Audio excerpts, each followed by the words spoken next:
வெள்ளத்தால் பாதிக்கப்பட்டுள்ள கடலூரில் மூத்த அமைச்சர்கள் மூன்றாவது நாளாக இன்றும் முகாமிட்டு நிவாரண உதவிகளை வழங்கி வருகின்றனர். பாதிக்கப்பட்ட பகுதிகளில் சீரமைப்பு பணிகள் தொடர்ந்து நடைபெற்று வருகின்றன.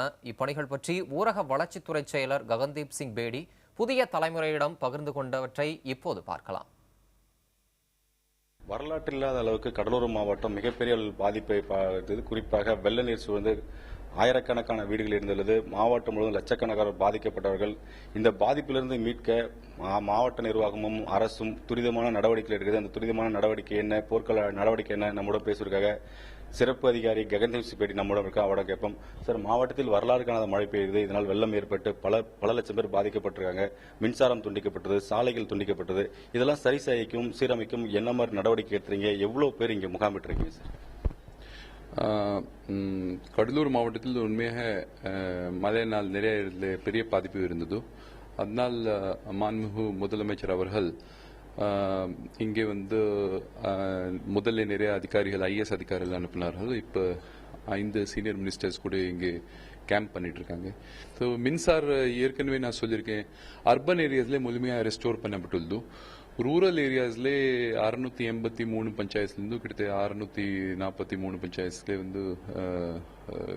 மின்சார கொடுக்கப்பட்டுள்ளது. 2350 பேர் 2 தலைமை பொறியாளர்கள் தலைமையில வேலை செஞ்சிட்டு இருக்காங்க. வி எக்ஸ்பெக்ட் தட் ஒரு ரெண்டு நாளுக்குள்ளே எல்லா கிராமத்துல மின்சார் வந்துடும் என்பதை நாங்கள் நம்புகிறோம். ஜெனரேட்டர் செட்ஸ் கூட 220 ஜெனரேட்டர் செட்ஸ் கொடுத்திருக்கோம். மின்சார் அதாவது இல்லாத டைம்ல வாட்டர் சப்ளை OHTல ஏற்றி வைக்கணும், அதுக்காக ஜெனரேட்டர்ஸ் வச்சிருக்கோம். இதர மாவட்டங்களிலிருந்து கொண்டு கூட வச்சிருக்கோம். நிவாரண பணிகள், மீட்பு பணிகள் எல்லாம் முடிஞ்சிடுச்சா? அது எவ்வளவு நாளுக்கு முடியும் சார்? இம்மிடியேட் அதாவது ரிலீஃப் இன் டர்ம்ஸ் ஆஃப் கிட்டத்தட்ட ஒரு 40,000 பேர் நேத்து உதாரணமா லஞ்ச் கொடுத்திருக்கோம், அதே மாதிரி டின்னர் கொடுத்திருக்கோம். சென்டர்ல வச்சு அர்பன் சென்டர்ல 4,500 பேருக்கு கொடுத்திருக்கோம். அது that is separately going on.